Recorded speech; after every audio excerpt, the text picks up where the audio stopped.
భద్రం కర్ణే విష్ణుయామ దేవాః భద్రం పశ్యేమాస్తు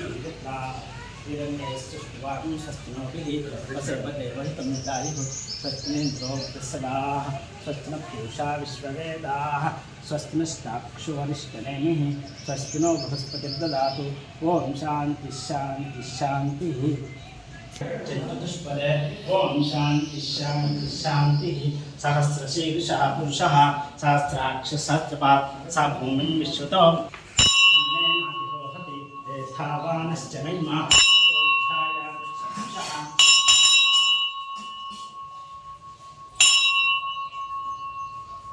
పాదోశ్చ విశ్వాభూతాని విపాసరికరణి ఉపదర్శన విపాదోద్భావే పురుషः పునః తతో విశ్వజక్రామతు శాసనామసనేన దేవాయజంత సాధ్యావిషయశ్చ తస్మాః జజ్ఞాః సర్వౌతః రుచः సామాని జగ్నిరే బ్రాహ్మణోశ్చ ముఖమాసీత్ బాహోరాజ్ఞకృతః గురో తదశ్యేద్వేష్ట్వః. లేదు, మేము కూడా చేయవలసింది చెరువులో వాటర్ సరి చూస్తే సరిపోతుంది. మిగిలింది ఏదైతే ఉందో you can give water by 15th April. ఈ కరెంట్ ప్రాబ్లం లేదు ఇక్కడ. మీటర్ తీసుకున్నదా? మీటర్ అప్లై చేసి తీసుకోండి. Okay, very good.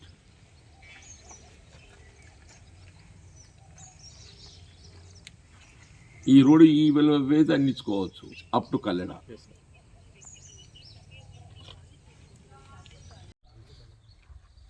అంటే ఆలోచన మంచిది అయినప్పటికీ కూడా ఇప్పుడు భగీరథ ఏమైపోయిందనంటే క్లోరినేషన్ ప్రభావము ప్రవాహం ఏదైతుందో 30 కిలోమీటర్ల మించి ఉండదు.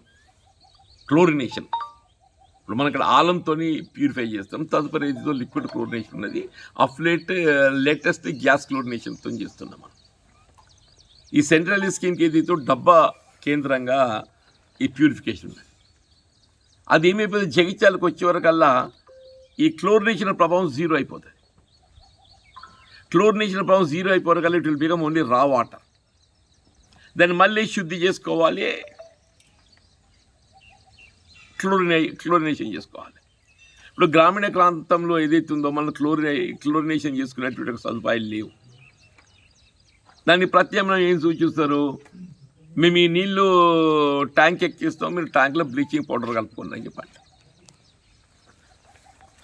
ట్యాంక్లో బ్లీచింగ్ పౌడర్ కలుపుకొని నీరు శుద్ధి చేసుకున్న తర్వాత మీరు పెనాడు అక్కడికి వెళ్ళి ఇక్కడ దాకా రావటం ఇవ్వాల్సినంత అవసరం కూడా ఉంటుందని భావించానే. ఇప్పుడు మన ప్రాంతంలో అంతా కూడా ఏ గ్రామమే కానీ ఎక్కడికక్కడ త్రాగునీటి బావులు మనం నిర్మాణం చేసుకున్నాం. రా వాటర్ కొరత లేదు మనకు, రా వాటర్ కొరత లేదు. Only purification is more important. ఆ ప్యూరిఫికేషన్కి సంబంధించే ఇవాళ గత ఈ సిపిడబ్ల్యూ స్కీమే కానీ లేక తెలంగాణ రాష్ట్రం ఏర్పడ్డ తదుపరి టీఆర్ఎస్ పార్టీ చేపట్టిన భగీరథ కానీ ఇదంతా ప్యూరిఫికేషన్ సంబంధించి. ఈ భగీరథ ప్యూరిఫికేషన్ అనేది ఏదైతుందో మనం తిరిగి దాన్ని బ్లీచింగ్ పౌడర్తో చేసుకోవాలనేటువంటి ఒక నిబంధన కూడా ఎవరికి తెలియదు. ఎక్కిస్తారు. నేను పలు సందర్భాలలో అప్పుడు శాసన మండలి వేదికగా కానీ జిల్లా పరిషత్ సమావేశంలో కూడా చర్చించిన. కలెక్టర్ గారు కూడా అదే అంటారు, బ్లీచింగ్ పౌడర్ కలిపి దాని ట్యాంక్లో పోయాలంట. कौन मिलाते कौन ऊपर तक ले जाके टैंक में डालते, ये क्या मुमकिन की चीज़ है या क्या कहीं होने की चीज़ है? ఇవాళ తెలంగాణ రాష్ట్రం తిరిగి కాంగ్రెస్ ప్రభుత్వం ఏర్పడ్డ తదుపరి ఏదైతుందో మన జగిత్యాల నియోజకవర్గానికి సంబంధించి 3 కూడా నిర్మాణం పూర్తి చేసుకోబడి నిర్వహణ మధ్యలో నిలిపివేసినటువంటి స్కీమ్స్. అక్కడ రాయకల్ ఫిల్టర్ బెడ్ కానీ మన జగిత్యాల పొలాసకి సంబంధించే కానీ ఈ బీర్పూర్ కానీ ఈ 3 కూడా ఏదైతుందో నిర్వహణ మధ్యలో నిలిపివేస్తున్నాయి. ఒకసారి ఏంటంటే నిర్వహణ నిలిపివేయడంతో డీఫంక్ట్ ఎప్పుడైతే అవుతుందో ఆ మరమ్మతులు ప్రధానమైపోతుంది. ఏ మెకానికల్ వర్క్, ఎలక్ట్రికల్ వర్క్ ఇవన్నీ ఏదైతున్నదో మనం ఆన్ గోయింగ్ ఉంటే ఇబ్బంది ఉండదు. మీరు ఆన్ గోయింగ్ లేక మధ్యలో నిలిపేస్తే ఏదైతుందో డిఫెక్ట్ అయిపోయిన తర్వాత మొత్తము రస్ట్ పట్టడము, మోటార్లు చెడిపోవటము, కాలిపోవటము ఇదంతా సమస్య ఉత్పన్నమైంది. ఈ 3 స్కీమ్స్ కూడా ఏదైతుందో సీఎం గారి దృష్టికి తీసుకెళ్లడంతో అప్పుడు రేవంత్ రెడ్డి గారు పార్లమెంట్ ఎన్నికల కన్నా ముందే అప్పుడు ఈ మూడింటికి కూడా కలిపి 15 కోట్ల రూపాయలు అంచనా వచ్చింది. ఇప్పుడు మన జగిత్యాలది 5,30,00,000 ఇప్పటిది. అంటే ఒరిజినల్ స్కీమ్ కన్స్ట్రక్ట్ చేయబడ్డప్పుడు 6 కోట్లు, ఒరిజినల్ స్కీమ్ కన్స్ట్రక్ట్ చేయబడ్డప్పుడు 6 కోట్లు. ఇప్పుడు మరమ్మతులలో ఒకటి అదనంగా యాడ్ అయింది ఏంటంటే గ్యాస్ క్లోరినేషన్. ఇప్పుడు అదనంగా యాడ్ అయింది గ్యాస్ క్లోరినేషన్. ముందు ఏదైతే గ్యాస్ క్లోరినేషన్ లేకుండే లిక్విడ్ క్లోరినేషన్ ఉండే. గ్యాస్ క్లోరినేషన్ అనేది ఇప్పుడు మెరుగైన ఆధునీకరణ విధానం కాబట్టి ఏదైతుందో everybody is going for gas chlorination.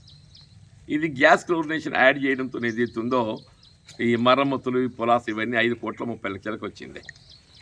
అట్లాగే రాయకల్ ఒక 4 కోట్ల దాకా వచ్చింది, బీర్పూర్ ఒక 4 కోట్ల దాకా వచ్చింది.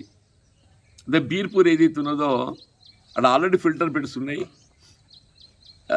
ఈ రెండు కూడా మనం ఈ ఏప్రిల్ చివరిలోకి ఏదైతే ఉందో వినియోగంలోకి తెచ్చే అవకాశం ఉన్నది. ఈ రెండు కూడా నేను మొన్న 4 days బ్యాక్ రాయకల్ కూడా విజిట్ చేసి మొత్తం పరిశీలించడం జరిగింది. అక్కడ మొత్తం పనులన్నీ అయిపోయినాయి, కానీ అక్కడ పైప్ లైన్ టెస్టింగ్ ఉన్నది. సప్లై ఏదైతే ఉందో ప్యూరిఫై చేయబడ్డ తదుపరి పైప్ లైన్ టెస్టింగ్ ఉంది.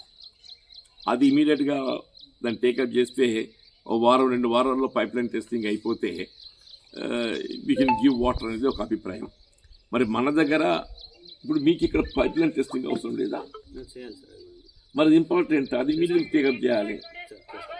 మనం ఏం చేస్తామంటే ఇక్కడ ఈ ఇంటర్ కనెక్షన్ ఇస్తే ఆల్రెడీ ఎగ్జిస్టింగ్ నడుస్తుంది, అది కంటిన్యూగా నడుస్తుంది. అదే ప్రాబ్లం ఏముండదు, ఈ ఇంటర్ కనెక్షన్ చూసుకోండి. అది ఇప్పుడు ఈ పండుగ తర్వాత వస్తాయి సార్ పైపులు. ఆ ఇంటర్ కనెక్షన్ చూసుకుంటే ఏదైతుందో మనం మీరు షెడ్యూల్ 15th April అని చెప్పంటున్నాం. అట్లీస్ట్ మన 15th April కీప్ అప్ అవుతారు చూడండి. ఇప్పుడు ఎందుకంటే దీంతో మనకు పొలాసతో పాటుగా ఇప్పుడు ప్రధానంగా ఇది పొలాసకు మనకు వినియోగంతో ఆరంభమై ఈ పొలాసతో పాటుగా ఈ పక్క ఉన్న గ్రామాలన్నింటిలో 10-12 గ్రామాలకు ఇవ్వచ్చాయి అప్ టు కల్లెడ. ఇప్పుడు మధ్యలో ఉన్న అనంతారం, గుట్రాజ్పల్లి, గుల్లపేట, తక్కలపల్లి, సోమన్పల్లి, సంగంపల్లి, అచ్చిపూర్, కల్లెడ ఈ వైపు. అంటే ఈ వైపు వస్తే ఏదైతే ఉందో మన తిప్పనపేటతో పాటుగా తిప్పనపేట కూడా ప్రాబ్లం ఉన్నది. అక్కడ తిప్పనపేట కూడా పెరకపల్లి ఆ ప్రాంతం కొంత ప్రాబ్లం ఉంటుంది. ఇప్పుడు తిప్పనపేటతో పాటుగా పెరకపల్లి కానీ ఈవెన్ శంకులపల్లి కూడా ఇందులో ఇంక్లూడ్ అయి ఉన్నది. శంకులపల్లి కూడా టౌన్కి లింక్ అయినా కానీ ఇందులో శంకులపల్లి కూడా is also part. Porandla, Balapalli, Hanumajipet, Kannapalli, Kannapur ఇక్కడ వరకు ఏదైతుందో నాకు ఈ పార్ట్ అనేది దీన్ని కంప్లీట్ అవుతుంది చూడండి. తర్వాత మన Lakshmipur you can link. Lakshmipur ఇది అది లేదు, వాటర్ ప్రాబ్లం లేదు. లక్ష్మీపూర్, జాప్తాపూర్, వెల్దుర్తి దీనికి ఎట్లయితే అటు అప్పు పోవాలి, మనకు లైన్ లింక్ లేదు. దీని నుంచి కిందికే ఉన్నాయి కాబట్టి ఇటు మనం ఇటు అట్లీస్ట్ మీరు ఒక 50% ఆఫ్ మండల్ కవర్ అయిపోతుంది. మీరు 50% ఆఫ్ మండల్ గట్రా దీంతో కవర్ చేసినట్టయితే ఇప్పుడు ఈ భగీరథ వాటర్ వచ్చింది మొత్తం మనం అటు వాడుకోవచ్చు. వచ్చిన భగీరథ వాటర్ మొత్తం అటు వాడుకోవచ్చు. ఇప్పుడు తెలంగాణ రాష్ట్రం ఏర్పడ్డ తదుపరి ఈ డ్రింకింగ్ వాటర్ తాగునీటికి ప్రాధాన్యత ఇవ్వాలనే భావనతోని ముఖ్యంగా ఈసారి ఏదైతుందో కొంత భూగర్భ జలం లెవెల్స్ పడిపోవటము దాంతో కొంత ఆందోళనకరంగా ఉంది వాస్తవం రాష్ట్రంలో కూడా. ఇది మనకు కొంత ముందస్తుగా దీనిపై దృష్టి కేంద్రీకరించడంతో మనకు అడ్వాన్స్ అయిపోయింది. అప్పుడు మన గత సంవత్సరం ఏదైతే దీనిపై దృష్టి కేంద్రీకరించి ఇవన్నీ మరమ్మతులు చేపట్టాలి, మరమ్మతులు చేపట్టి ఇప్పుడు వినియోగంలోకి తేవాలనేటువంటి ఒక ఆలోచన చేయడంతో మనకి ఇప్పుడు ఈ సమ్మర్లో వినియోగంలోకి వచ్చే అవకాశం ఉన్నది. కాబట్టి ప్రత్యేకంగా ఈ ఆర్డబ్ల్యూఎస్ ఇంజనీరింగ్ అధికారులకు విజ్ఞప్తి చేసేది ఏంటంటే ఏ పరిస్థితుల్లో కూడా ఇప్పుడు మీరు Polasa time schedule 15th April ఇస్తున్నారు, రాయకల్ మీరు 30th April ఇచ్చిండ్రు. ఏదైనా కానీ అట్లీస్ట్ మనం ఈ ఏప్రిల్లో ఏదో రకంగా గడుపుకున్నా కానీ మే, జూన్ తీవ్రంగా ఉంటుంది. ఇంకా నీటి ఎద్దడి సమస్య రాకుండా చూడవలసిన బాధ్యత మీపై ఉంటుంది. Otherwise you will health responsibility. నేను ఇంజనీరింగ్ అధికారులతో మాట్లాడేప్పుడు ఎల్లమ్మ చెరువు నింపడం కూడా ప్రధానం అని చెప్పంటున్నా. అక్కడ రామాజపేట చెరువు నింపడానికి వరకు కూడా సంబంధించిన ఇంజనీరింగ్ అధికారులతో మాట్లాడినా లేదా మీరు కూడా ఫాలోఅప్లో ఉండాలి. ఇప్పుడు నీళ్ళు వస్తున్నాయి. ఇప్పుడు ఈ పక్క ఇమీడియట్గా మనం ఎస్కేప్తో కొంత పొందగలిగితే 2 ఊర్లు నిండిపోతాయి. ఇప్పుడు ఆల్రెడీ మనకు పొలాస మూత నిండి ఉన్నది, ముప్పారం చెరువు